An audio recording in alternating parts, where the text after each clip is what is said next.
Mhm. Okay. You just have to make sure to hit play. Mm-hmm. Mm-hmm. I'm not sure. Oh, there. Oh, Oh, back to It's okay. stage. we are live, folks. We are live. Anyway, We are welcome live. everybody. Nikki's just Okay. sorting out Good the morning and internet. hello, everybody. Welcome.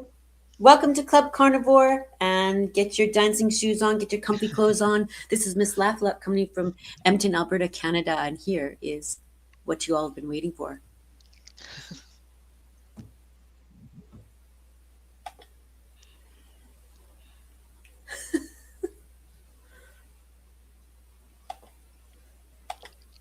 Let's see. Yeah, thank you so much for your patience as I figured this out. Okay, we're gonna abandon that and welcome to the show. We have we have the beautiful JC Calamity Oh, in thank you. the room today, and we also have a several guests in the house. And I'm so excited to learn more about JC Calamity. She's also going to do something really cool, and she's going to demonstrate a Zumba uh, session with us. How you doing? What's happening with you, JC? Not a whole lot, just a kind of a semi-normal, and I think you still have the song up, so I don't know if you want to update, change out the Hey Debbie Sue, if you want to change out the what's appearing right now.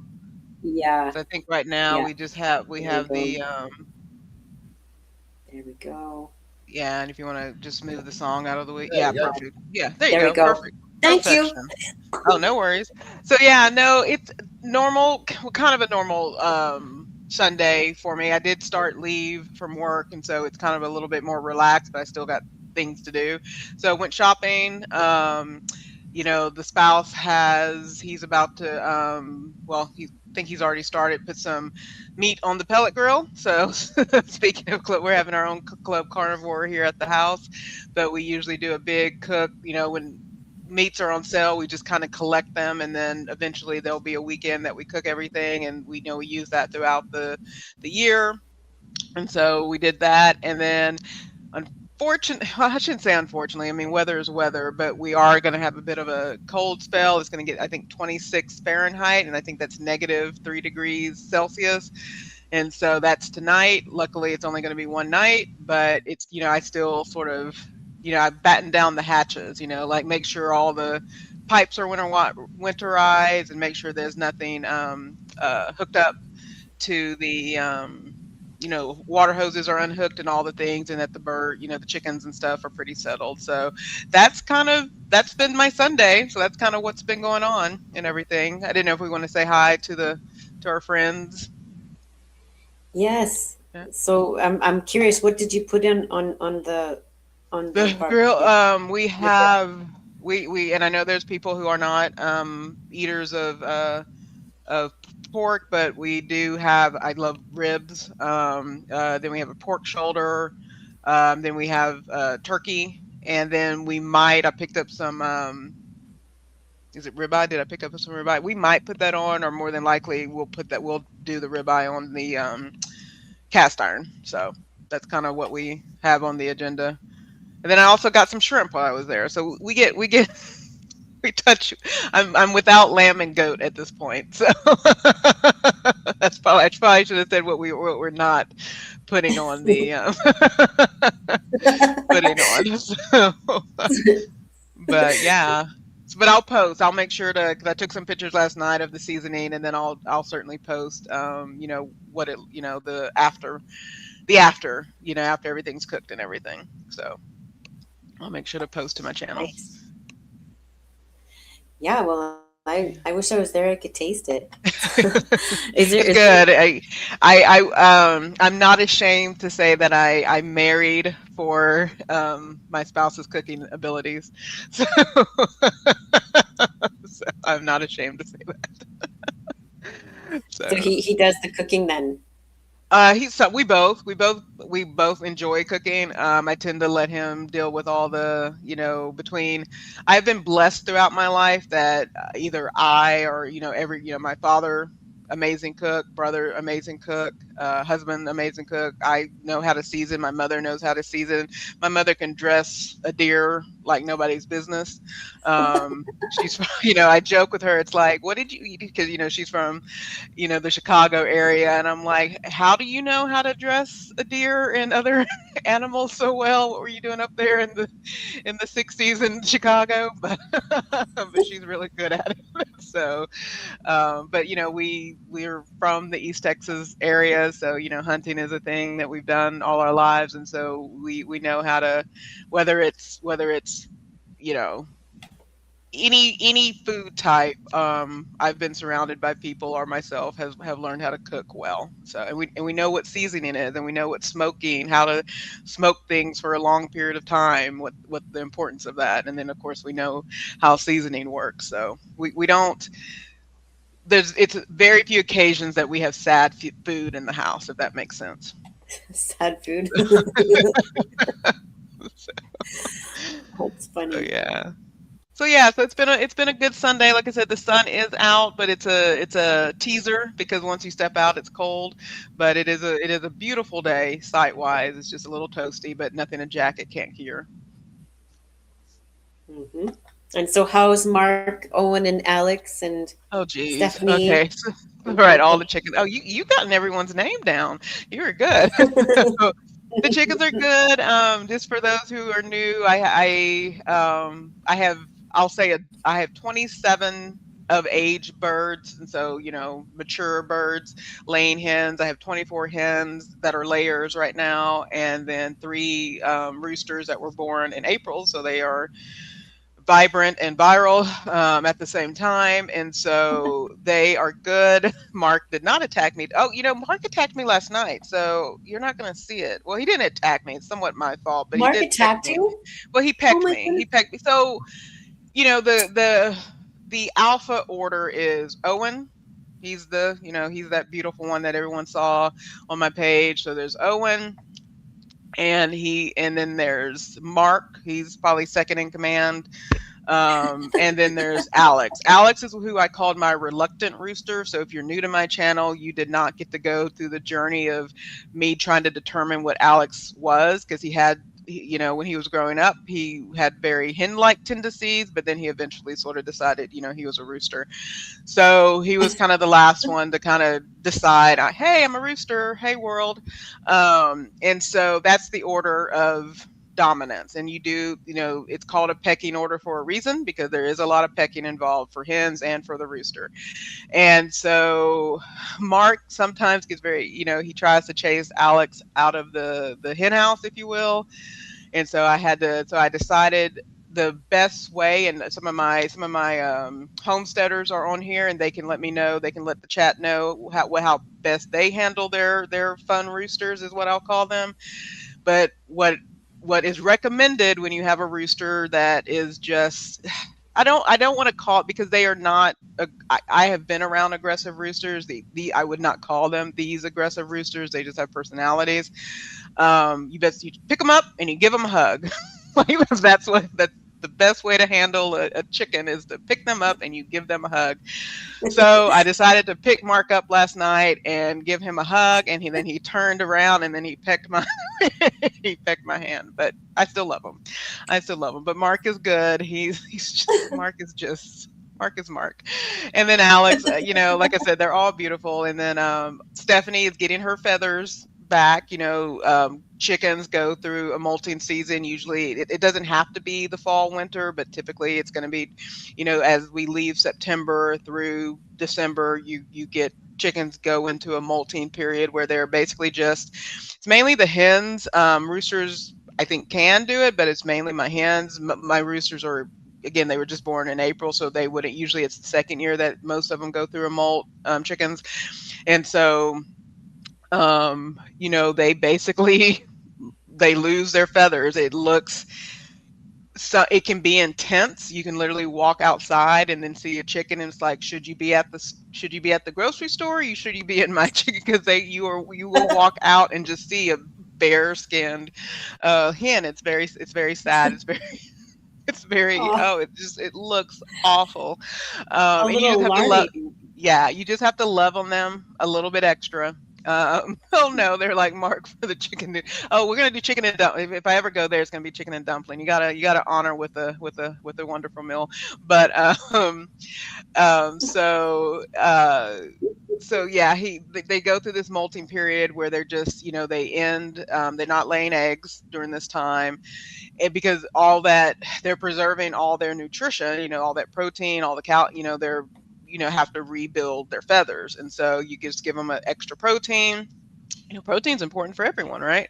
And so you just give them a lot of extra protein through their food and things like that. Sometimes I'll give them some mealworms, and then they grow the feathers back. It's really fascinating to watch the feathers come back in. It can be sensitive depending on where the feathers that they've lost are. That whole process of growing the feather back in, it can be a little bit sensitive to them. So you just have to love on them a little bit extra.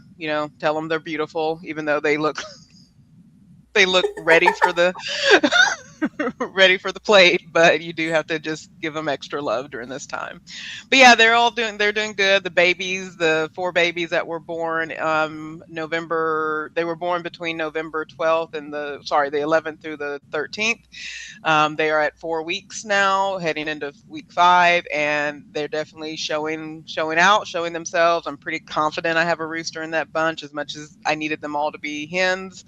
But I'm pretty confident there's a reason. I'll deal with the what I need to do about having more roosters than hens, because you want to keep for a good balance, if you will, in the community. You want to keep a ratio between 1 rooster to every 10 hens. For my laying hens, I'm about 1 to 8, and it's not an impossible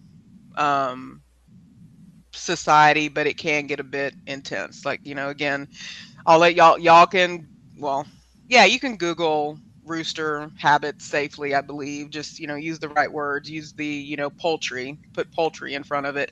But, roosters they have a very good life, is what I'll say in that respect. And they need lots of hens to, you know, let themselves be roosters, is what I'll say. They need as many hens as you can spare. So, They because you can don't want, handle.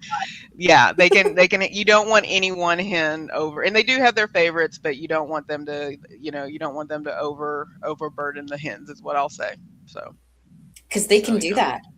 they can, and they can cause, they even make, aprons, like you can put on the hen, so that their backs don't get so scratch up. But they can get pretty intense. Let's see. So, yeah, I don't know what the question is. Yeah. Would it be wise to invite Lizzo over for dinner with grocery prices so high? Yeah, I don't know. So, That's a question for Lizzo. She can afford it, but that would be a question for Lizzo, I think. So yeah. so what's a typical day for you? So for everybody who's joined us, the lovely JC Calamity is going to be showing us a demonstration of Zumba. Oh, So yeah. that's something we'll be doing. We'll But get I did want yeah. to, and I'm really excited to do that. I've got my workout clothes on, Nice. and but I did wanted to tell everybody, to let you all know that we have something in common. All 3 of us on Yes. stage here, we all have something in common. Um, do you want to touch on that, George? George, Sure. George, good Oh yeah, enough. George. Yeah. What do we all have in common that we know of? You caught me completely by surprise here, Nikki. Unless it's a Oh, friendship, okay. You know what? unless it's a friendship Um, with Joe, and I'm not sure, to be honest with you. it starts with the D. Starts with a D. But we are all survivors, and we have Oh, diabetes. diabetes. Yeah, sorry, of Yeah. course. Yeah. Um, I should know that. Yeah. except for Yeah. George. But we're in a slightly different camp, because I was a type 2 diabetic. I know that you're type 1, Nikki. So I don't know JC's history of diabetes, but yeah, I can confirm I was a type 2 diabetic. Yeah. Right. And so sorry, I thought you knew. But the Oh, JC Calamity is also type 1, and so type one. my Oh, okay. curiosity Yeah. is, Yeah. what we all can learn from each other in spaces like this, because sometimes people, you know could really benefit from just being in community of, yay, what's it like for Absolutely, you, yeah. or what's your I agree. story? I And totally agree. Yeah. um, not that we need to identify ourselves as that, but it's just really nice to meet people. So I thank you so much for joining us. Um, Oh, yes. did, Yeah. do you want to say anything about that, add on to that, or of your experience with type 1 Sure. diabetes? Yeah, I would love to talk about it. And and I can't say when this transition. I was diagnosed with type 1 diabetes when I was 14. It's funny, my sister's here, and she was actually we were retelling the story of the day of my diagnosis and the kind of the lead up to the diagnosis. But I was diagnosed when I was 14 years old. So, everybody reflect on themselves at the age of 14, and what that might be, what might that have looked like, knowing what we, even if it's baseline about diabetes, right, in general, knowing what that might have been like. But I was at the prime of what it is to be a teenager. I ran track. I was in the top of my class, all the things. And then it was one of those weeks in which things got weird. I don't even know that I remember the thirst aspect of it or anything like that. I feel like that might have been a symptom of, being overly thirsty, and then of course having to go to the bathroom, things like that.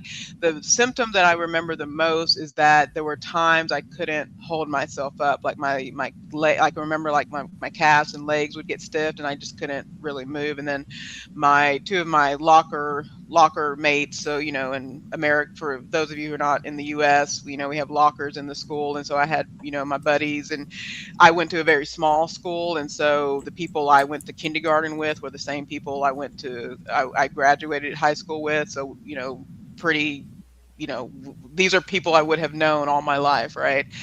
And so they had to bring me, my mother worked at the school, so they were able to kind of walk me over to my mom. And then basically at some point later that night, I had to be rushed to the emergency room because I had basically I was in full swing of ketoacidosis, which is severely high blood sugar. And so the blood, or my blood in the bloodstream had pretty much become acidic, or turning, boiling at that point, if you will. And so, prior to that, a couple days prior to that, the symptoms very much mimic the flu. And so the doctor was like, oh, we'll just treat for the flu, which is, give her food, give her, orange juice, 7 Up, whatever, all the things. And so I'm just compounding, this blood sugar is just compounding with things to increase. So eventually, again, I ended up going to the emergency room, where they were able to,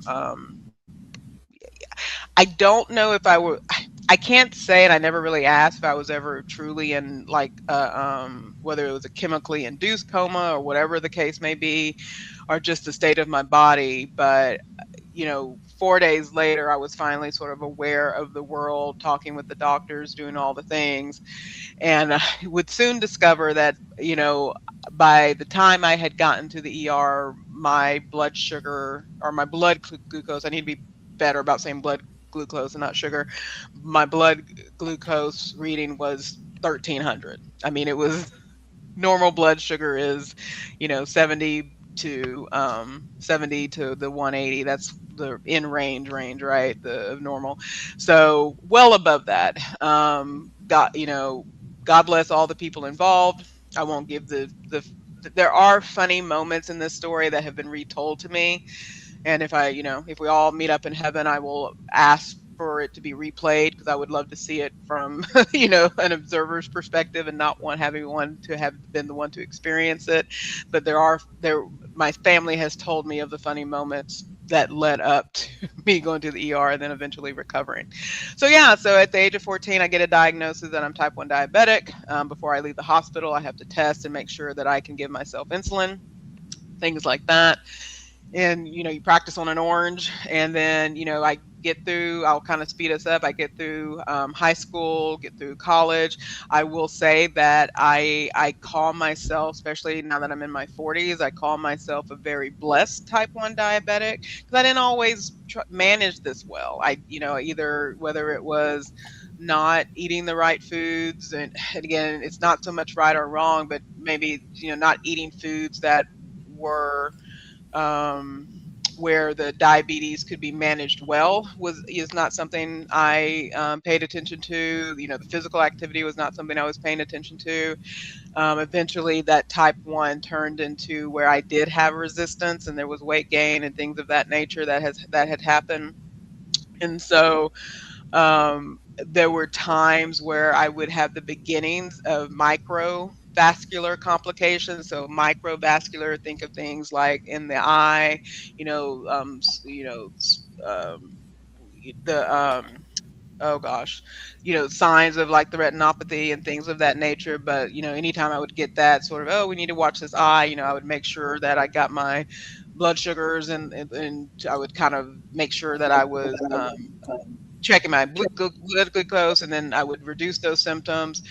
And then eventually, I would say probably 12 years ago, I got serious about my health. I went to Weight Watchers, lost the weight, did the things, got myself into a pretty good state of care with my type 1 diabetes management, where I was in a happy place with it. In 2016, I eventually got my insulin pump. I happened to do the Medtronic insulin pump system. There are other insulin pump systems. This also comes with even though it's covered up, it comes with the Guardian 4 sensor. I actually have a new sensor that I'm going to try soon. So that's exciting. And I will say, since I've had in 2016, once I got the insulin pump, that became a game changer in the management of my type 1. And then fast forward to July of this year, I started on Zepbound. It's a GLP-1, it's a tirzepatide. And the science behind all the GLP-1s, it sort of makes, as a type 1 diabetic, it very much makes sense, since the GLP-1 and the GIP that's within the Zepbound or the tirzepatide, the medications are supporting hormones and agents with insulin and with glucagon. And so my insulin sensitivity has been phenomenal. I've been able to I don't worry like if it's a food item under like 15 grams of carbs, I don't even bolus anymore. The level of management that this Zepbound has given, and probably the most shocking thing about using Zepbound to help support. Let me back up. The FDA has not approved Zepbound or GLP-1s for type 1, so I do need to put that disclaimer on there. I'm able to get it because of the BMI. But from July to present, I've been able to reduce my total daily insulin use by over 50%. Wow. Like, and a monetary example of this is, I usually get my 90-day supply of insulin. I usually get 7 vials. So from my order in September, I got 7 vials for that order. I still have 5 vials from that order in the fridge, and I just opened the 6th one a week ago.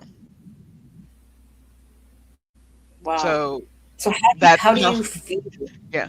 How do I feel? Like, absolutely amazing. The amount of energy I have, the amount of, I don't have to, and I know, because Nikki, how long have you were recently diagnosed? Like within the last, 3 years or less than that? Yeah, about 2.5 years. It's about 30 2.5 months. Do you use a pump, or do you use pens, or what do you use? I use pens, and then I have Pens. the CGM here. CGM. So, I mean, the line on my CGM, well, there are moments, trust me, there are moments, and we hopefully we get a chance to talk about that. But I mean, I'm in range 100% most days. I mean, again, there are days, especially when I have to change out my insulin and all like that, it kind of goes nuts. Or if I get overly excited, and if I eat pizza, if I don't eat a protein heavy carb, then of course it might spike. But how I feel, I can quite literally say, for the first time in my 30 plus years of being a type 1 diabetic, I don't think about my diabetes.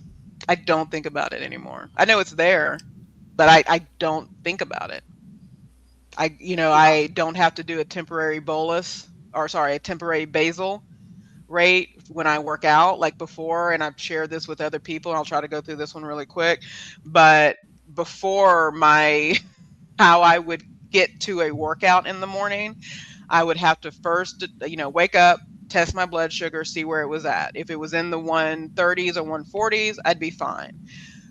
Because there's almost a 1-to-1 ratio between units of your insulin, your glucose dropping based on the number of minutes that you're working out. So if I did a 15-minute walk, I could anticipate my blood glucose lowering by that same um, 15 milligrams per deciliter. And so before, when I would wake up, I would just play this game of, is it in the right range? So if it was in the 130s, the 140s, I'd go ahead and do my workout. And then by the time I would do my 30-minute workout, it'd be in the low 100s, right? But then if I was 100 when I worked out, I'd have to make the decision, okay, do I want to do a temporary basal for 2 hours, get my get my glucose up just so that I could work out? Or do I want to eat something so I could get my glucose up so it could cover me through the workout? That was literally like the decision making involved just to work out in the morning was absolutely ridiculous. Since I've been on the Zepbound, it stabilizes. I can do a Exactly. 30. It's insane to me how stable it is. I can wake up at 112 or like 98, go do a 30-minute or a 50-minute Zumba, and it's at 16. It only goes to 116, and the fact that it even goes up and doesn't go down. I mean, I don't like the idea that I don't have to plan 2 hours ahead for a workout is insane to me. That is insane to me. I can't wrap my head around that. Can you Yeah. explain to everybody what exactly the science behind Zepbound? I'll do my Is that understanding of it, and there's some experts in the chat, so definitely correct me where I miss it. So Zepbound it has two. So the first ones that we kind of knew about was Ozempic and Wegovy, which is a semaglutide, which that's the true GLP-1, and so it's a peptide. Our bodies naturally have these. How about this? Our bodies naturally have these peptides in our bodies, and like I said, it's a long name. And Joe, if you can put like the name, the full name of a GIP and a GLP-1 in the chat, that'd be lovely. They naturally exist in our bodies, and they essentially aid insulin in doing the work it needs to do to get to our cells, to help with insulin sensitivity, to open up our cells so that our cells can break down the food. And the insulin is that lock and key system. So insulin opens up our cells so that the energy, the food, all the things, protein, fat, all the things can get into our cells, and our cells can do the things they need to do. Well, my understanding is that what they've determined is with these GLP, GI1, and these peptides is, as part of that process, they are aiding in that delivery, that signaling. They're aiding in the signaling of, this person is about to eat. Let's get our insulin going. And then of course there's actions that the liver takes with like the stored sugar and all this other stuff. And I'm not explaining it the best way, but that is sort of my overall sort of understanding, that they're agents and aiding in sort of the pancreas and the liver doing all the things it needs to do to allow for the proper the proper functioning of how insulin works in the body ultimately. And so Joe's putting this up in here to help, basically it help, guide, it guides with what the, with what the insulin is doing in our body. And then tirzepatide, which is Zepbound which is Zepbound and Mounjaro, that has a second peptide in it, which is this GIP. which is, let's see if Joe put it in here, because I don't want to get the name. Yeah, so it's the glucose dependent insulin trophic polypeptide. So, and it mimics GIP, making it a dual antagonist. And so, again, how these help is that this is what tells us they aid in telling us we are full. So that's satiety. So when or if our bodies and hormones were functioning normally, when I ate something, that natural sort of GIP that is in our bodies would eventually tell me I'm full, right? So that's one aspect of these drugs.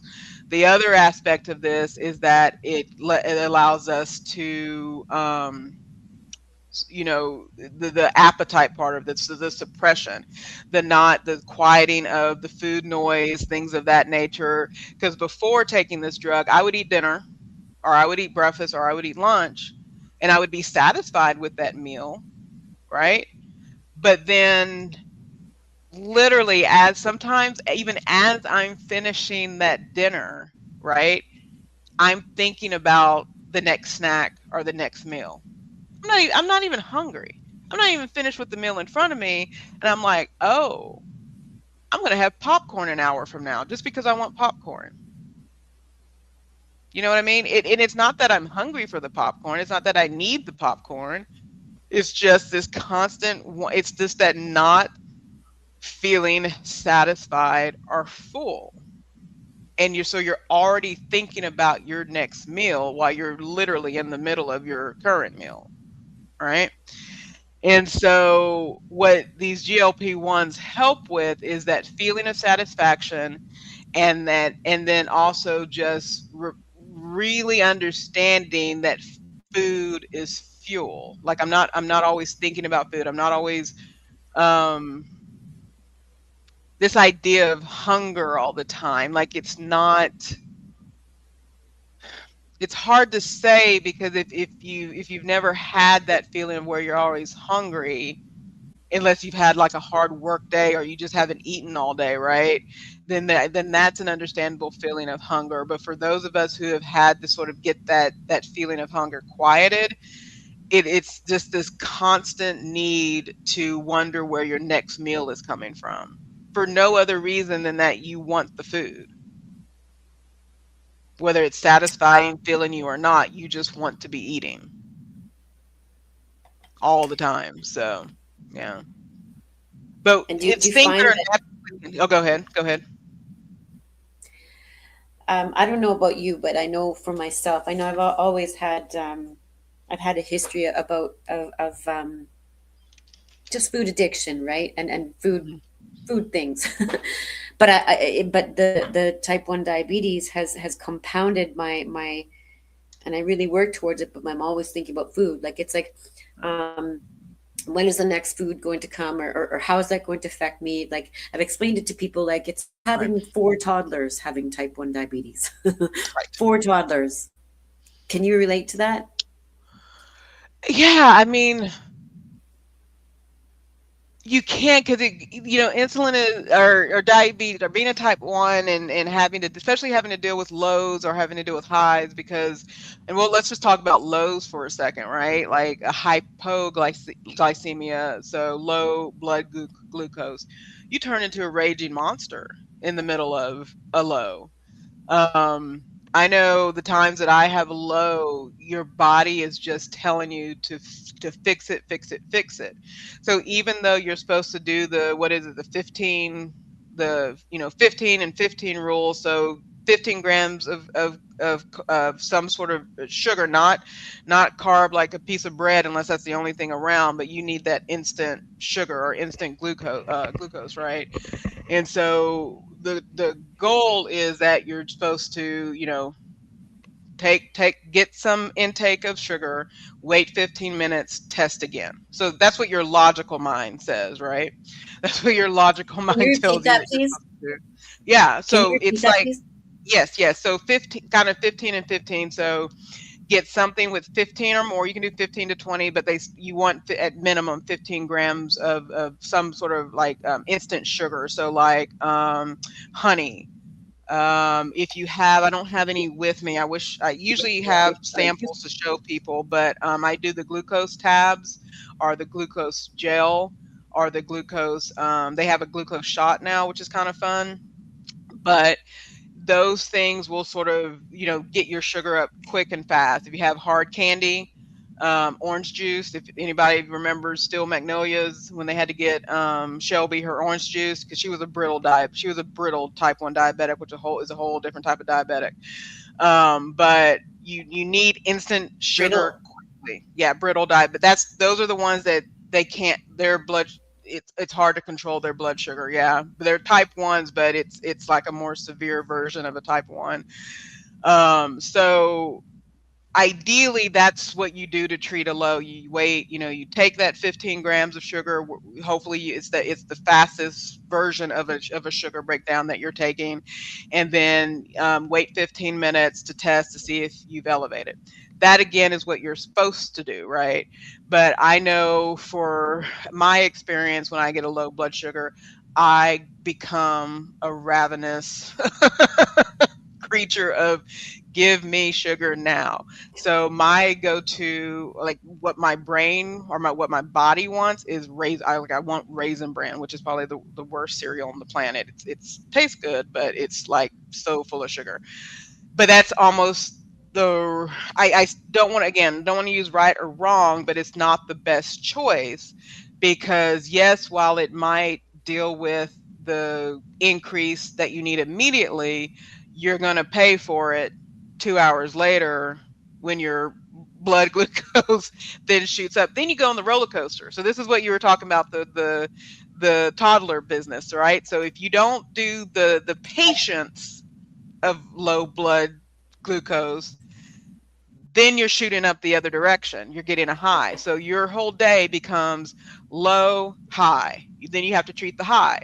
Then you bottom out and go low again. And so your whole day is this. And that does a number on your brain and body. I mean, it Yeah. really throws your brain and body off when you're in that state. And then don't let anybody try to talk to you if you're in a low blood sugar state, because words are coming at you and and you're like, I want to help you, right? Yeah, like, yeah, what is it? The peanuts, the peanut parents, the everyone sounds like a robot. Yes. You know, it's the weirdest state of being. And then again, yeah, your body just becomes just this ravenous creature. But then I've also noticed, and I've noticed it more since being on Zepbound, when I get highs, the cravings come back. So y'all could probably kind of talk more about, like, 'cause I think I've even jumped in sometimes, just the impact of sugar, complex sugar in the body. But I've noticed, like, if my blood sugar goes above 180 since I've been on this, that's when the cravings show up again. Hmm. It's Hmm. most fast. Again, I am not a part of any study. It is not currently FDA approved for type 1s. I've not Googled anywhere about sort of, when blood sugar is above or high, how cravings work. I've just noticed it that when my blood goes above 180 or in the 200s, then everything looks good to me. And I want everything. And then once I get that back down under 180, they go away. Just So again, my experience, I don't know what everyone else has felt. So is that the same when you were without the Zepbound? Are you I seeing the wouldn't same say it things? probably is, but I never noticed. You know what I mean? It's not something I noticed before. Now that I have this that I'm paying attention a little bit better to things, I notice it because I noticed it was coming back, especially early on. I was like, why am I craving something? Like it would be like day 2 after taking my shot, right? Which is usually, I'm not eating anything day. It's hard to eat stuff, right? And then, but I noticed the few times that it went above 180, yeah, there were a couple of moments that I was like, it's like, this is really interesting. And then when it's happened again, it's just something I've just started taking note of. So it's not to say it didn't happen before. I just didn't notice it before, if that makes sense. Because, it was not managed, it was not being managed as well. So yeah. But yeah, so I know that's a lot to say about type 1s and being on Zepbound and I can't say that that's the experience for everybody. The blessings that I've gotten out of this, and just kind of but what I will say is that that paying attention to my body a bit more since taking this, it's just kind of enlightened me a little bit more. And then of course now, because of, as we are learning more about the impact of obesity and weight loss and all the things, and how insulin, whether it's insulin sensitivity, insulin resistance. I think I saw someone in here talk about and I always have to, I don't know why I always have to see this word to say it, the retatrutide, that has a and so this is It's wild a to hard me. one. This is wild to me. So that has a third um, hormone in it, which is glucagon. And Okay. I don't know if I didn't know this before, I just ignored this before, but I'm sitting here thinking to myself of like, that's what they give type 1s or anyone taking insulin. I shouldn't say anyone, because everybody may not get the same meds. But for those taking insulin where there is a worry about low blood sugar, you get a nice little emergency kit, a little orange little emergency kit with a little bitty vial of glucagon in it. So here I am sitting on the hottest thing on the market, right? This glucagon that's going to make this retatrutide, this amazing weight loss drug. But I think what's fascinating to me is, like, here I am, 30 years, a type 1 diabetic. You've been in a couple years. I've had family members that were type 2 diabetic, and so insulin and glucagon, all these words have been a part of my life. And now, because of some of these medications that are out there now, everybody's talking insulin. Everybody's talking glucagon. And it's like, who knew the pancreas and the liver would be, in 2020, in, the late 2020s, that the importance of the importance of pancreas and liver hormones would be the thing that potentially solves for how people live their lives and move around in their bodies. And So and there it's just right. Go ahead. and it's a huge keys to many diseases, not just diabetes, would you say? Correct. Correct. Yeah. Oh yeah. I mean, Like, let's be real. Hormones in general. Like anytime, is it again, my science people out there, anything. And I'm doing this because of the pituitary gland, but anything involving hormone, like the hormones are, whether they're the ones within, because we're just talking pancreas, right? But there's hormones being produced throughout the body, and anytime there's an imbalance in those, it's going to throw something off in our bodies. I mean, it's so important. But yeah, the way in which, because I have a friend who's not type 1 or type 2, but because of a surgery they had, it's almost, they're overproducing insulin. So they kind of have the opposite effect of diabetics. And so it's just sort of, these little organs in our body creating all this chaos for us and stuff. And so it's I don't know. I've just been reflecting on it of, yay, hey pancreas, you're finally getting your due in life. So just just interesting sort of a reality we're in today. So yeah. for anybody who doesn't know what glucagon is, what would you say to them?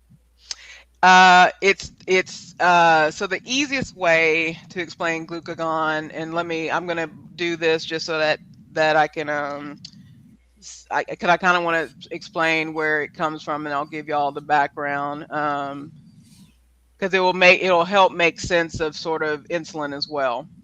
So essentially, you have so each organ will have alpha and beta cells that sort of help the organ do what it's regulated to do. So we've talked about the pancreas, and within the pancreas it has alpha and beta cells. So the alpha cells for the pancreas is glucagon. So glucagon is what raises sugar when glucose is low. So for people who are non-diabetic, your body is already doing this exchange.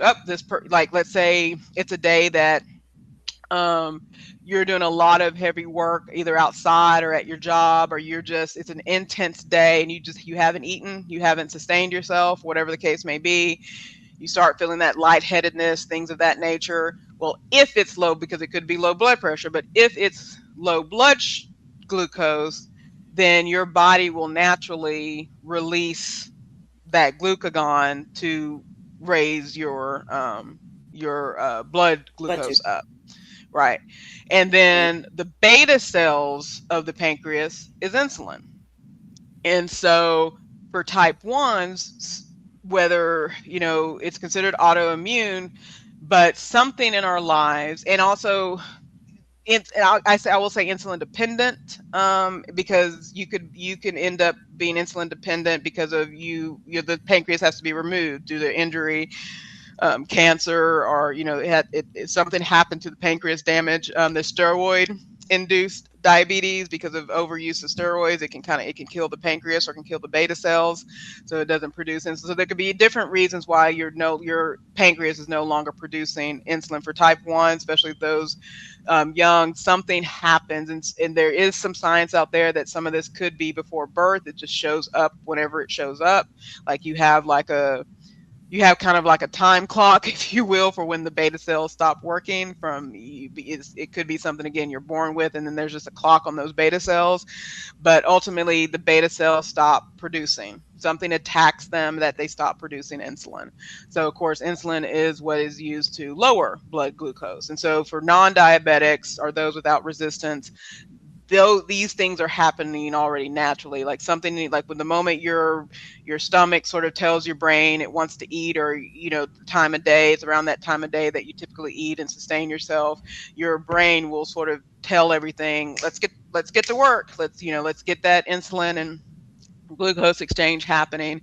But again, for type 1 diabetics, that's not happening with us. So we're not, well, I shouldn't say that. I'm not saying our body doesn't, like, who are my mechanics in the room? It's not to say that something in our body doesn't try to start, but nothing's coming out. You know what I mean? The little to zero insulin is getting produced in our body, so nothing's coming out. And again, if you've had surgery or pancreatitis, and that's led to you having to some sort of damage to your kidney, then not kidney, sorry, your pancreas, then insulin is not going to function like is supposed to. So that's kind of the science behind insulin and the science behind glucagon. There's a really great book, I think, and I'll put it in here when we kind of turn the script. It's called Think Like a Pancreas, and again, and Joe can take care of it. Think Like a Pancreas. It's an amazing book. And it goes deeper into the science of sort of what's happening with diabetes. It talks about LADA, which is the latent adult, latent adult Latent diabetes. onset diabetes. Yes. Yep. And then there's several others. Of course, the gestational diabetes. There's, again, like I said, steroid induced, or because of surgery. And then they've even I wouldn't say discovered, but they've named a fifth one they're just calling it type 5 diabetes, which is based on malnutrition. It's mainly seen in third world countries so far. I don't know if that's because they just haven't studied it like in the UK or in the US, but it's called type, and this was just this summer that they've been talking about this, but it's based on malnutrition as a child, that things just go out of whack, and it kind of there's a balance between the two. It basically, it has symptoms of both type 1 and type 2, but it's based on it goes back to the importance of nutrition even as a child. So Wow, that's new to me. yeah, That's new to me. yeah, it's like I said, it's the same. When I saw it, I was like, oh, here we go. So but it's a really an amazing book, and I think it's good, for the community, that y'all, with the the carnivore and things like that. And I know we haven't even gotten to that yet, and so I apologize. And I know there's still some Zumba to happen, so we've been talking a lot type 1, but yeah, I mean it's it's new language that I have, is that, it's a disease I'm managing. Again, they're used to, I would love, Nikki, I would love to hear your story too on this, that, yeah, there was a time that, how do you navigate the world? It's a disease that if you don't manage it, there will be complications. And I think sometimes that's hard to, it can get very frustrating. It can get very depressing. I promise you, there are times that especially when I was either doing the shot or the pins, that you think you're doing everything right, and you wake up to a high, or you encounter a high and you got to deal with it. Your friends are doing whatever, and you got to deal with this high blood sugar reading that you can't get down for whatever reason. And you curse at it, whoever it is you want to curse at. Like, why do you have this, all this other stuff. And just, there are times you can get into a real depression about it's not even a why me, but it's like, why do I have to deal with this? Right. But I think there was a moment exhausting. It's very exhausting. And there's a mental toll. I mean, there's truly a mental toll to this disease, because you're fighting, and I know, you're fighting all the possible complications. Like, my grandmother went blind with type 2. Wow. She's, they had amputate, they lived in a different time, and they had to deal with amputations.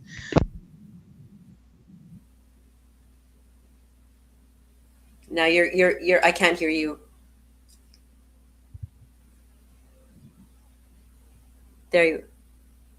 I can't hear you.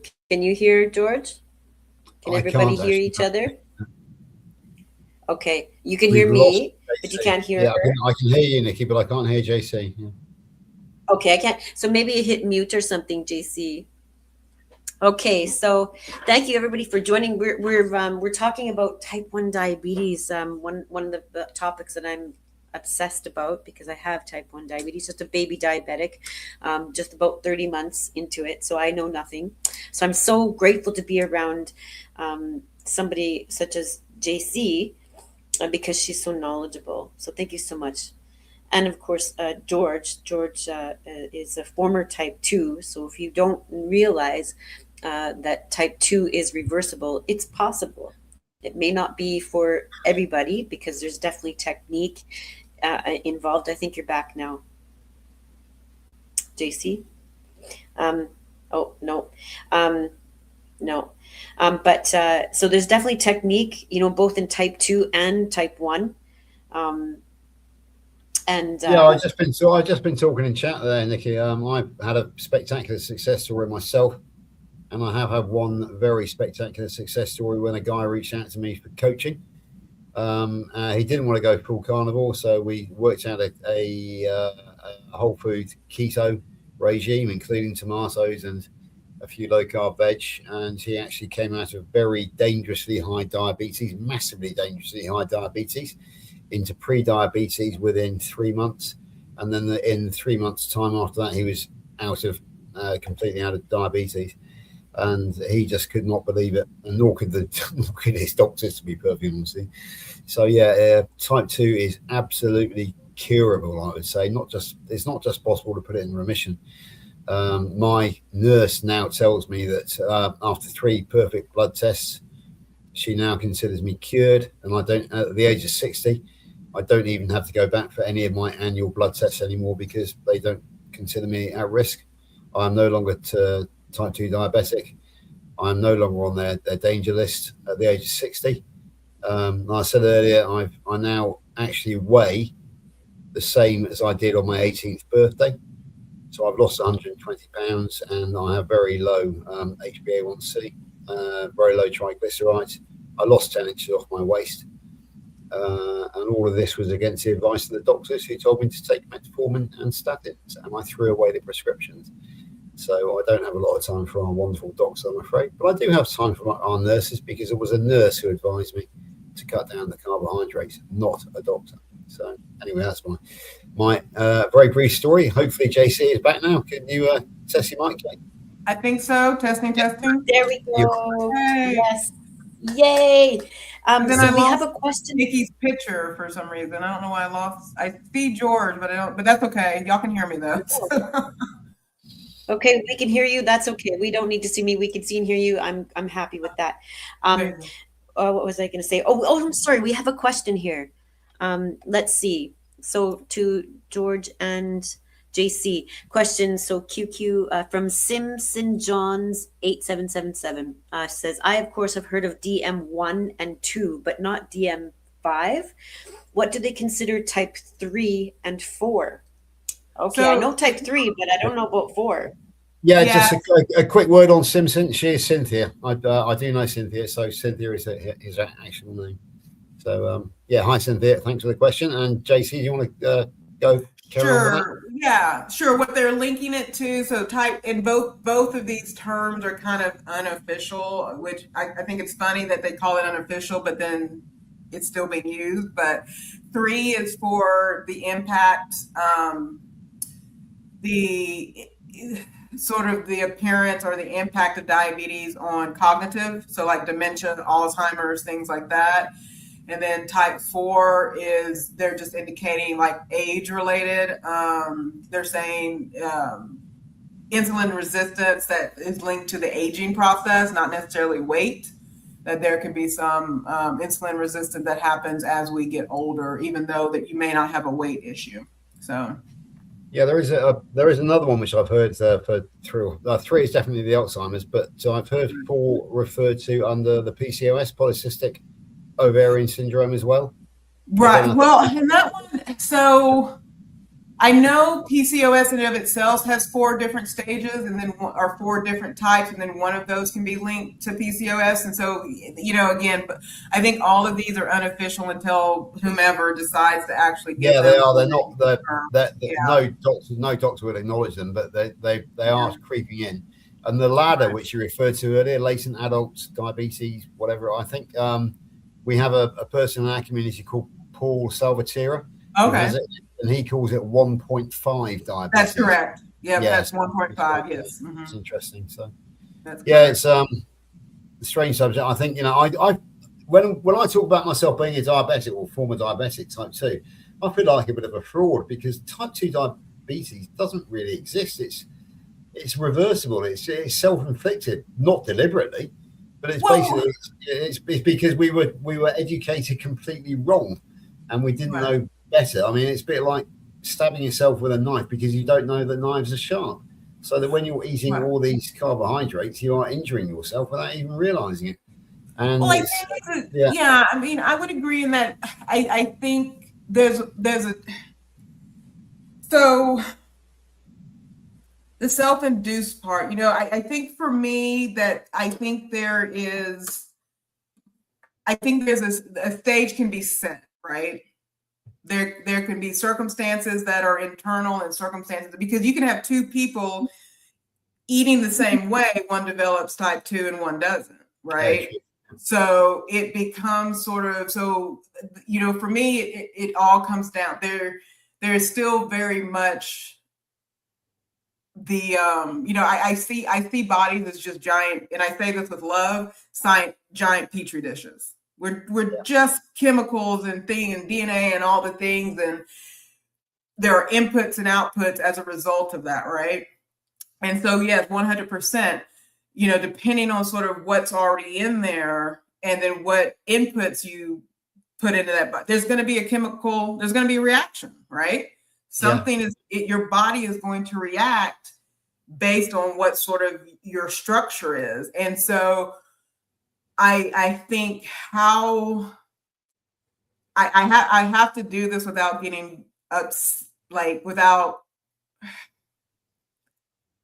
without having witness, and we can each share this, right? We can each share this sort of frustration and if only this person in our lives had lived when we were willing to really talk about type 2 diabetes in a way that could do that. Well, the idea of reversal was the treatment, right? Like that's the first thing we try to do, right?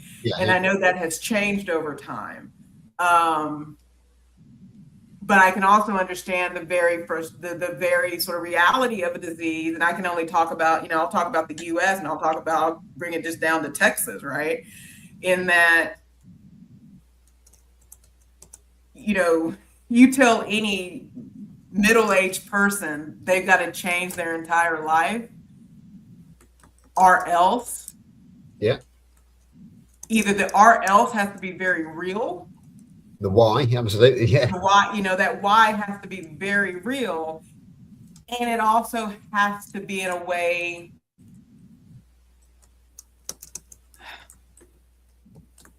that it can be taken in and not treated as a 360 of your life, even though it very much so needs to be a 360, right? Yeah, absolutely. I mean, it's a mind thing, and it's happening at an age where you're already battling. And that's why I enjoy hearing you speak on it, because it's middle age is also the time that we sort of get very settled in our ways. That's very true. The way I do things is the right way. Yeah. So how do you do that, right? Joe, sorry, JC, I was 56 and a half when I was diagnosed. I had to change my mindset drastically. It took me quite some time. It took me 18 months. I'm now a Kilts health coach, and I specialize, I like to think, in mindset changing. Right. How to get people to unlearn everything that they've learned, how to stop trusting the establishment, and how to start trusting themselves and their own research. I have my 4 pillars of what I call, of carnivore, so I'm carnivore. The first one is to have a strong why, because you really need because to give up your macaroni. I had a discussion with one of my best friends yesterday about macaroni cheese, and she won't give it up for anybody. She's very fit and healthy. She actually rides 7 days a week, so she doesn't intend to give up her favorite macaroni cheese. Right. But so you've got to have a strong why, and I had a very strong why, as I've been explaining in the thing. Secondly is mindset, because we have to completely change our mindset to stop trusting. We have to learn that nobody is going to come and save us, that we are the captain of our own ship.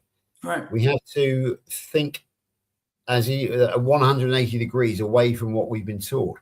Basically, we've got to turn around everything that we've been taught by an establishment. But it's very difficult because people of our age, we were brought up to trust our teachers, trust our doctors, to trust authority. But we can't anymore. And also, it's, we've actually got to convince people that they won't get bored. They won't get bored eating very limited foods, because basically the true limitation is when you're captured inside your own body, when you can't move, when you can't climb. I mean, we got our great friend Joe there, and Joe will say that, it used to take people to put her out of a chair, but now she's up and dancing and she's out walking. Right. So that is liberty. That is not restriction. That is liberty. It's freedom. Right. And then the third thing is research. I mean, I can clearly see that people like you and Joe are massive amounts of research, because you're far more up on the actual physiological things than I am. And then finally, it is community, because basically community is where we share, where we learn from each other, where we encourage each other. But not only that, but we have fun. I mean, when I'm on with Joe, with our friend Joe Archer and yourself, isn't it just fun? Don't we have a laugh? It is. I mean, yeah. I came to the low carb lifestyle in order to heal myself from type 2 diabetes, but I'm staying on now and spending more and more time with my friends, right? Because they're my friends and it's fun. That's the thing. It's not because I'm still trying to heal myself. I have done, but I just love hanging out with you guys. I really do. And I wouldn't swap it now for anything, to be perfectly honest with you, which is why I organise meetups. And I've organised the Great British Meetup for next year, which it is Joe's intention in 6 months' time to be not only with us, but to be up on the dance floor with us as well, which I think is a very good. I think it's a great goal, and I want to see it, and I think it's going to happen. So yeah. So exactly. I wouldn't put yourself as, when you described it as sort of, because it's type 2, and it's not to mentally switch mindset, go, put yourself in a new environment, put yourself in a new community that you don't understand about, trusting the choices you're making for your body, listening to, all those things. And then finding medical, because, if there's still a need as you come out of that to still be supported by a medical team, it takes work. I've been blessed that I've had a good medical team around me to support a holistic approach to live. I had a doctor straight up tell me, it's like, because I was, this is when I was in college, I was telling her about all the things I was doing. And she goes, "What's the point if you're dead?" I mean, she just blankly looked, she just stared me in the face and was like, "Great, but if you're dead, who cares about all these accolades, right?" Exactly, yeah. So, it's, and that's why I sort of get back to, and I know, you can't go backwards, you can't have regrets, all the things, right? But is there frustration sometimes about, had the community been there in the 60s instead? And I'm not saying it wasn't, but widespread, that, Yeah, exactly. yeah. My mentor and my now great friend is Dr. Kiltz, and we were talking the other day, and he said that sometimes when things go wrong in life, and you have tragedies, that sometimes great things can come of those. We were talking the other day. Well, I picked him up from Heathrow on Monday, and we spent the day together. And he's right, because basically, if I hadn't had type 2 diabetes, if my friends hadn't died around me, I wouldn't be here tonight. Right. I wouldn't be part of this community. I wouldn't be healthy again. And it's kind of, it's a weird thing to say, but the reason I'm here tonight is through tragedy. Right. And I think we've all found each other because we've all gone through some form of tragedy, which is what bonds us together, I think, so tightly, the fact that we've all had to suffer in order to get here. Right. So sometimes when life gives you a good kicking, Yeah. it will open a door to you which you weren't expecting. Right. And so that's what I'm saying.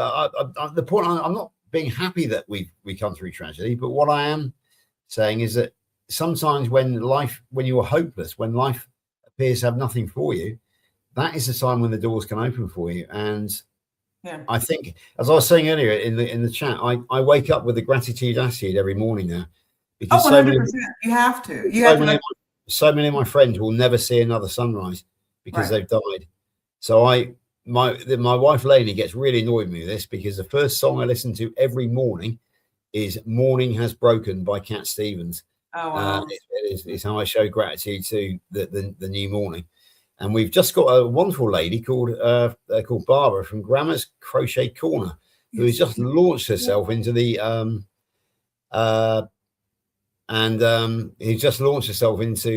music business with AI, and she has written what I think is going to be the theme tune to Healing Humanity. So I'm listening to that every morning as well. Wow. Yeah, Grandma's Crochet Corner, and go on there, and she's written a great song called "The Journey of a Carnivore Woman." It's her own journey, because she was bedbound, massively overweight and bedbound, and and now, but she's lost 120 pounds, and she's walking in her garden again, and these are songs of gratitude that she's writing.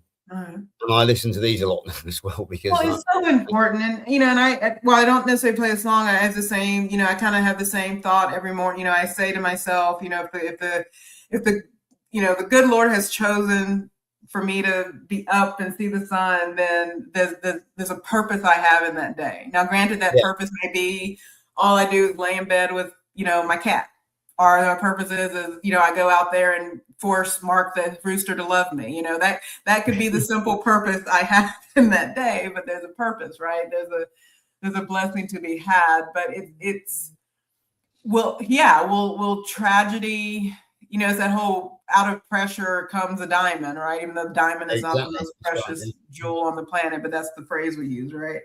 But it's 100% important. Oh, there's one thing I did want to show y'all, if I can here. I did want to show you this. Oh, hopefully I don't break it. So for those, and some of you in the keto community, I think y'all do have a CGM, but what's kind of neat about a CGM, you definitely begin to sort of, let me show y'all. But I really don't know. I know you'll let Joe know where she landed in the in the carnivore sort of spectrum. I eat the foods, if I have a vegetable garden, I eat my vegetables. I do things. I do have like whole grain, but I tend to find whole grains that are going to have more fiber or a good amount of fiber versus just because I do the net carbs and stuff like that. So net carbs, my understanding, and again, I know y'all talk about them here, is total carbs minus fiber minus sugar alcohols. But I do try to tend to do my barleys, things. Barley is a very happy grain for me. And then I do, when I make pizza dough, I tend to do either whole wheat or semolina flour or doppio flour, which has higher amounts of protein than it does. What do I want to say here? Then it has higher amounts of protein and high amounts of fiber, but I don't know if y'all can see it. I know it's going to time out, but this shows me kind of my 30-day average of how much insulin I'm taking. So like I said, 6 or 7 months ago, my total daily dose was about 47 units of insulin. And I would say in June, prior to starting on my GLP-1, I was doing about anywhere from 88 to 100 units of insulin. But what's even more interesting than that is I was probably my carb intake, because I have to report my carbs for this pump to work. So I'm probably doing this is a 30-day average. And so on average in the last 30 days, it's probably 88 grams of carbs a day is about how many carbs I might get. And that can be from vegetables. That can be from, so. That's definitely the low carb range, because, I'm not one of these people who says, you got to have 0 carbs all the time. Basically 130 grams or fewer is probably, you're putting yourself into therapeutic carbohydrate restriction at that stage. Because I think the average, what they're recommending is about 300 plus a day. To get 65% of your nutrition from carbs will mean that you're at 300 plus. So yeah, I'm one of these people who believes that I'm not a strict carnivore. Well, I'm myself a strict carnivore, but I'm not. I don't look down on those people who want to include vegetables, some of the vegetables, because at the end of the day, 130 grams of carbs a day or lower puts yourself into therapeutic carbohydrate restriction. So yeah, if that works for you, that's absolutely brilliant. And it's working so far. We'll see how far it works, but so far it's working. Yeah.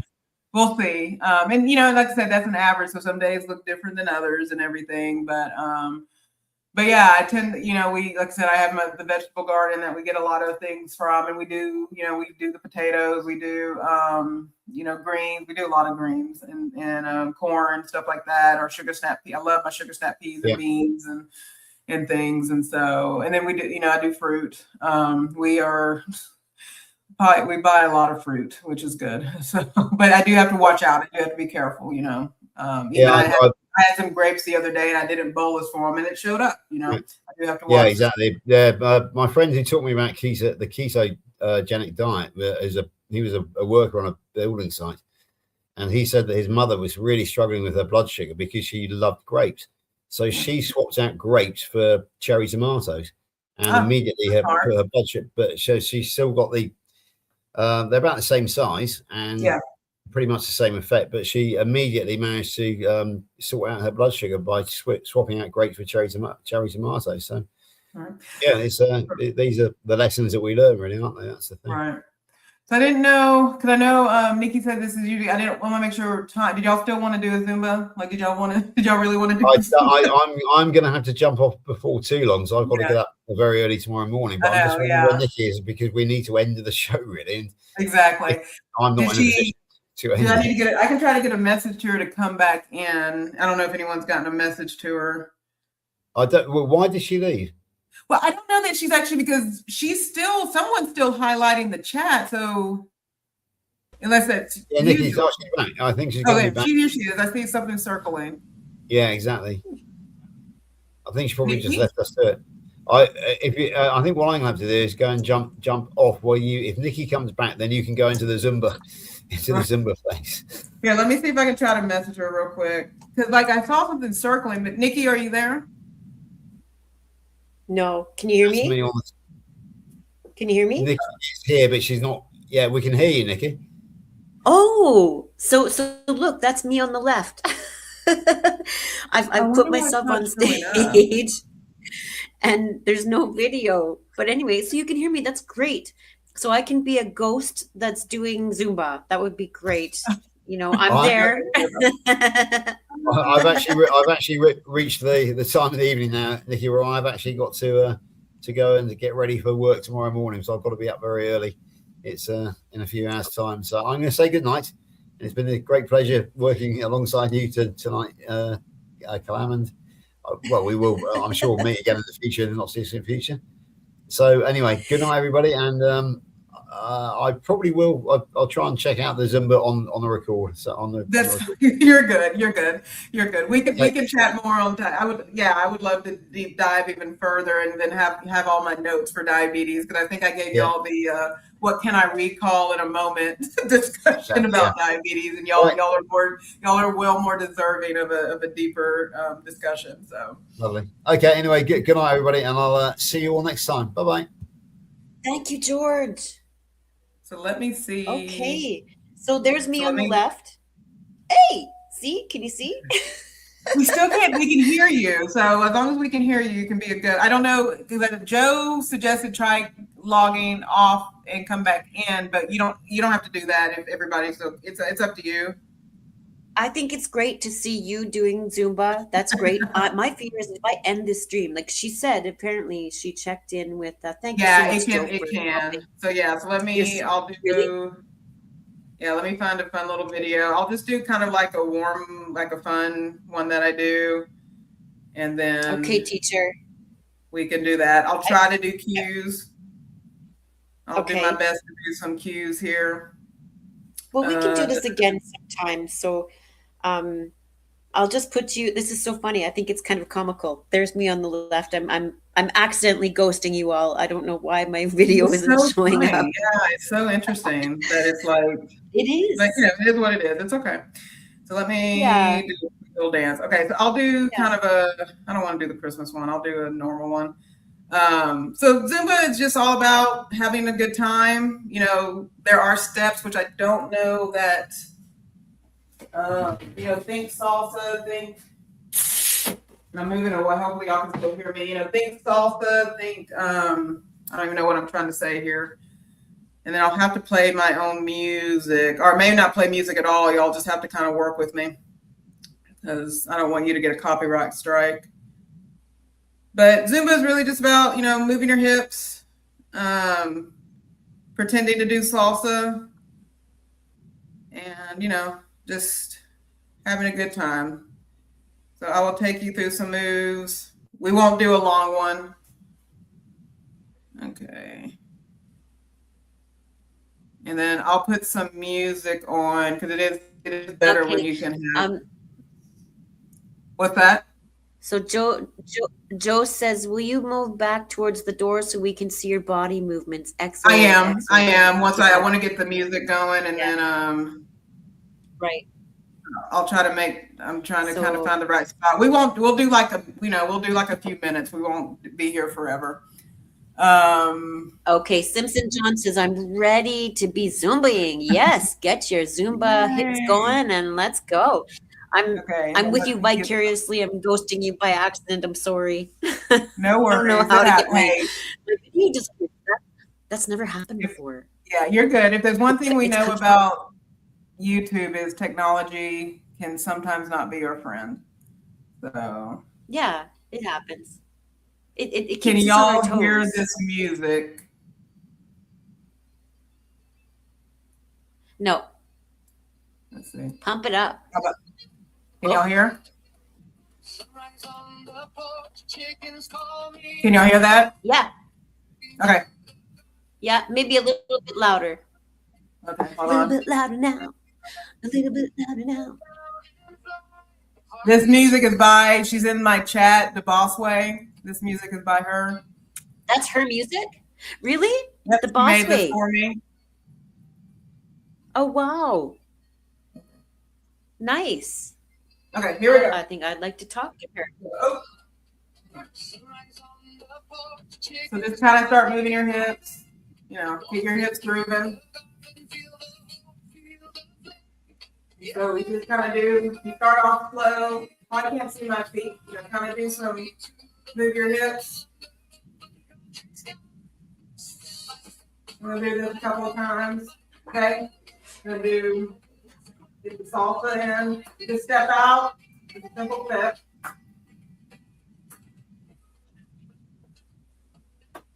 If you get your hips going, and you want to move, what I like to tell people when they do, pretend your legs start tighter. You get your tummy involved. You accentuate your hips. Here we go.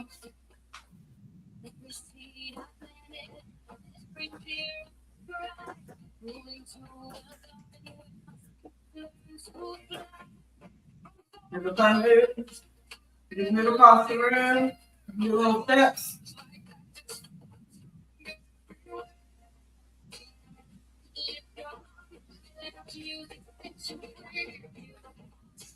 And you can hear, you can just do a side step or a grapevine.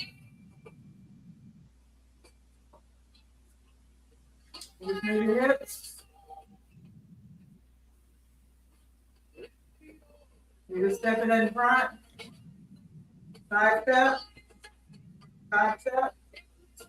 And then move your leg. Stay on the same leg. And just move it forward and back. Side step. Side step. Side step. You can come with a clap.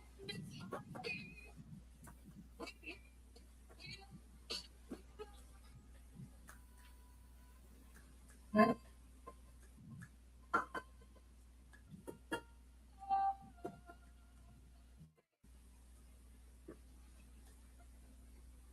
Okay. Front and back, same leg. Side step. Side step.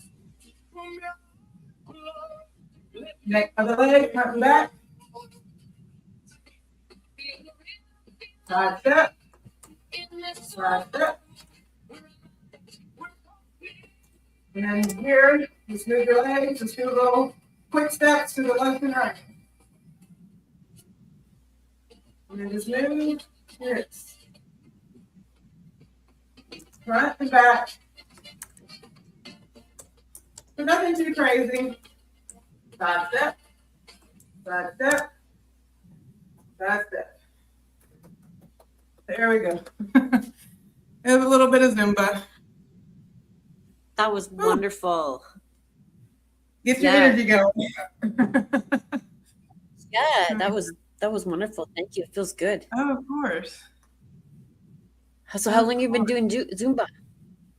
Oh, well, I first got into it when I did Weight Watchers back in 2012 when I was first getting serious about losing weight and getting healthier in general, because it's not just about losing weight, just getting healthier. So around 2012, I joined Weight Watchers at the top of the year. I'm one of those people that joined Weight Watchers in January, and by March of that year, I knew I needed some activity, and a friend invited me to an in-person Zumba class. I initially was just going 3 days a week. I would do Monday, Wednesday, Saturday. They were 50-minute classes. They were really fun. It's, I do like group Zumba. And then by the next year, I had lost a little bit over 100 pounds at that point, and I was doing Zumba 4 to 5 times a week. I was going, Monday, Wednesday, sometimes Friday night, and Saturday, and then sometimes I would throw a Thursday in there if I wanted to. So that was kind of my routine back in the day, and then. I ended up moving in 2014 to a different city and just had a different schedule. I was leaving the house about, 5:30 every morning, getting home about 6 or 6:30. And I didn't have the time for a whole lot of things. And, slowly and surely every year since 2016, just gained anywhere from 10 to 12 pounds a year. And to, where I was in, like I said, July of this year. And that's when my doctor was like, we've got to do something about the weight there.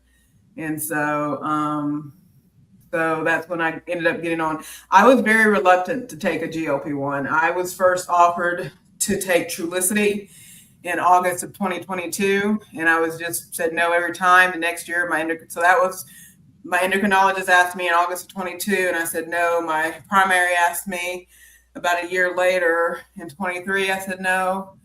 I think 24, my primary asked me again, and I said no. And then in July of this year, my primary asked me. He was like, because I was hitting, I was at 292, and my doctor was like, "Look, you're type 1. We've got to figure out the weight thing." And he's like, "The worst thing that will happen is you take it, you don't like it, you just stop taking it." So I started it and haven't looked back. So here I am. And it's changed my world, right? Between joining YouTube and knowing that I need to start focusing on my gardening and just all the inputs that I have, it's just one of those things that, like I said, it's giving me new perspective. So yeah, it's fascinating, and I'm so grateful that we get to learn from you. And I'm just gonna drink this in, and when we talk again and you're on the show again, I love to have you on here again as many times as you want, and just to really dive deep into your experience. Yeah, I mean, just as best as and I'll be a little bit more prepared on, like I said, the science stuff, but I would love to do this again and just kind of share and talk, especially type 1 or even just diabetes, and then just kind of, and even your journey, like I said, just kind of, especially you getting it, at a different part of your life, especially as an adult, just the challenges that you've had to face and stuff, especially within the medical industry, just kind of having to talk through things and understand what your options and choices are. So. Yeah, you're just kind of cutting out there, so I didn't hear everything. But yeah, I will share more of my journey later for sure. I originally diagnosed as type 2. Oh, and that's so right. that was pretty devastating, being without insulin. Yeah, for 6 months, close to 6 months. And I wasted weight at 84 pounds. I'm now 133. So that's Wow. with insulin. But yeah, yeah. Yeah, can you imagine not being without insulin? And this is what I want to know, is how come I survived like almost 6 months without insulin? Why didn't I die? Yeah. Like, you would be dead, right? If you didn't have your insulin, especially because had you gotten into the keto prior to the diagnosis, or no? Did y'all lose me again? immediately upon diagnosis, I became carnivore. Got it. I became Okay. Yeah, carnivore I would. immediately. Yeah, it would be interesting for you to reflect on what 6 months prior looked like, because I'd be curious too. It's like, because I know like sometimes, when I have to unhook this for, to change out my insulin and stuff, and I forget to hook it back up like I did 3 days ago. I mean, my blood sugar spikes pretty quick. So yeah, I'd be curious to kind of, if you've been able to reflect on what those 6 months, kind of how you were moving and shaking, it'd be interesting to hear. So. Oh, I have pictures. Yeah. I wasn't moving and shaking very good. Yeah, it was it's interesting. I just want to know, like, what do other type 1s figure? Like, what the heck happened? Like, Right. how come I didn't die? Like, Right. how long do you think you would live without insulin? Seriously. What's your Oh, ballpark figure if you didn't have a stitch of insulin? Well, at least I know I was rushed to the hospital at 1300, so I don't know that I would want to push it past that or actually ever experience that again. So, because I couldn't tell you what state of mind I was in at that point. So, so yeah. No. So let's just say I don't want to tempt the angels. How about that? Right. So when you were 14, I know I'm so curious. So when you were in DKA, were you vomiting? I don't like, I'll be honest with you, the last memory that I have is we knew we were going to go to the hospital. And I remember going to the bathroom and picking out, well, I had picked out the clothes I was going to wear. I was a big Notre Dame fan, so I had my Notre Dame sweater on. And then I went to go use the bathroom, and that was probably my last memory until there's moments in the hospital that I remember. Like I can remember when my sister and mom would come into the room, like I could feel their presence in the room, But true consciousness, was 4 days after that. So, and that's when the doctor came in, and he was like, "Well, you're a much nicer person than when we met." Oh, It really? changes your brain. Yeah. So Being in ketoacidosis changes your brain. And I right, it apparently does. I apparently was a different human being. Hmm. So my sister Wow. says I was ice cold and passed out. I was not vomiting. Is Dulcia your sister? Yeah, she's my sister. Dulcia 25? Yeah. Oh, well, hello. Nice to meet you. Nice to meet you all. Thank you so much for joining. I'm so fascinated with your story. Yeah, I was the last time I was in DKA, that I nearly died. I was, Oh, wow. I was, but yeah, I'm very they were pretty surprised that I actually lived too. So but yeah, I still, I just don't know why I didn't die. Like if I wasn't on insulin, unless I was just on unless I was creating just a bit more insulin or C-peptides at that time, I don't know. Yeah, it's I'm still doing possible. my I mean, research. it's possible. Yeah, it's possible you had just enough for what you needed, and then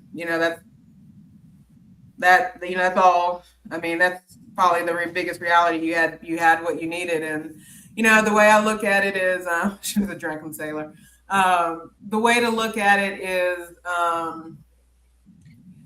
Oh, I yeah, try I not can. to get caught Yeah. up in that. The best way to move forward is not to get too caught up in that question, right? I'm here. And because if I try to get too caught up in that question, and it can take you to a crazy space. And so the reality is just sort of, you're here and continue to sort of move forward. So yeah. Thank you. Yeah. But it's the curiosity, right? Like, Oh, sure. it's so Sure. curious. Yeah. Yeah. And fascinating, really, Right. how fat healed my brain. Like I literally have physical and mental evidence. It's so Right. fascinating. So if I think we're good. I'm so glad that you joined us today. I mean, I've got some time if you want to hang out. That's great, but I want to respect your time. Everybody else too. Yeah. I Well, wish I could yeah. show So, my I mean, face, but yeah, I think we're good. I do need to try to, speaking of food, I do need to try to grab something, because I've had about a protein bar and water. And then I've had some fruit, so I do want to kind of get a good meal in. But no, I think I would love to come, like I said, I would love to come back and do a bigger deep dive and kind of take this opportunity, to talk more and everything. Oh no, what Joe thank says, you. you're here because you're Thank you. supposed This to. was Yeah. See, I yeah. told that It's ketones just don't need amazing. Like insulin. Ketones don't need insulin. Yeah, that's probably the case. I would agree with that too. Because aren't ketones technically just the byproduct? so that's okay. No, that's okay. Well, ketones jump in when insulin's not there, right? And that's why they make you afraid of ketones, and because this is my understanding now. Anybody in my class, or correct me if I'm wrong. Target Prime Rib, he's my classmate. How you doing? He would know. But the ketones are coming in because they're trying to save you. They're going up when your insulin is down, right? Yeah, I've always, again, So, not this may need to be a part 2, but I need to kind of listen to what y'all are sharing more. But keto, for me, ketos have always just been a byproduct. They're not a I'm not going to use, they have a purpose and function, but they're not driving what insulin is doing. But again, like I said, my understanding of it has been that they're a byproduct of other things happening in your system. Yeah. Related to insulin, but not driving what insulin is doing. So. Yeah, it's such a good question, and I welcome anybody who knows more about this. This is why next time we can have Dr. Nelson on here, and he can really dive into it. But my understanding the other day, I was really deep going into it on our coaching program. So we're learning about hyperinsulinemia and stuff like that, right? But my understanding would be that the logic would be that those ketones are jumping in because because like that's like that must have been what happening, because how did I live?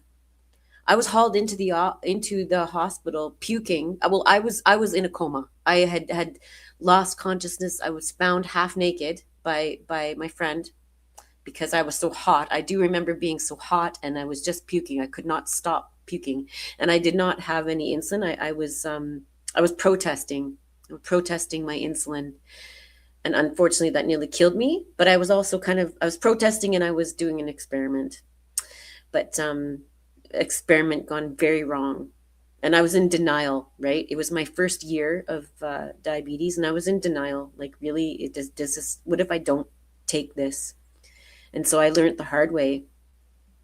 So my blood sugar went up to a 40, which is near death's door. But I do believe, like, well, obviously, like, now that's a different time, because I was taking the insulin there, right? But in the initial 6 months, that's where I'm wondering, why didn't I, like, those ketones must have been so high that they were actually saving me. That's my hypothesis. I don't know. But yeah, it's a big topic. It's a big topic. And I think, right. And I think it's, so the keto stuff is sort of this trading, is where is energy coming from? So like the ketogenic diet, and like sort of where energy is coming from instead of glucose. But the how insulin is functioning, because remember, insulin is opening it's not just, I should not use the word just. The primary thing insulin is doing is opening up your cells to receive energy, wherever that energy is coming from. Right. So it's not to say whether that's fat, whether that's glucose. Insulin is just letting them in. And that's why there's a buildup in the blood when insulin is not functioning properly. The buildup in the blood happens because things cannot. So imagine imagine you trying to get the world's ocean through a straw. It's going to slow down and create a buildup, but because you're now dealing with what is the basic building blocks of sugar. Have you ever made caramel from scratch? Yep. Yum. Yeah. So I used to work what happens when you make caramel or candy from scratch, and you have sugar boiling at a high temperature. That's basically what's happening to your blood when when stored energy cannot get into your cells. And what's happening on the inside of that cell is it's not getting it's the a great energy. analogy. So the cell is dying, and when the cell dies, the organ dies. So insulin is what unlocks the door to allow that, again, wherever the energy is coming from, whether that's fat, whether that's glucose, whatever, it needs to get to the cells so the cells can be fed. And if the cells aren't fed, the cells die, the organ dies. Mm-hmm.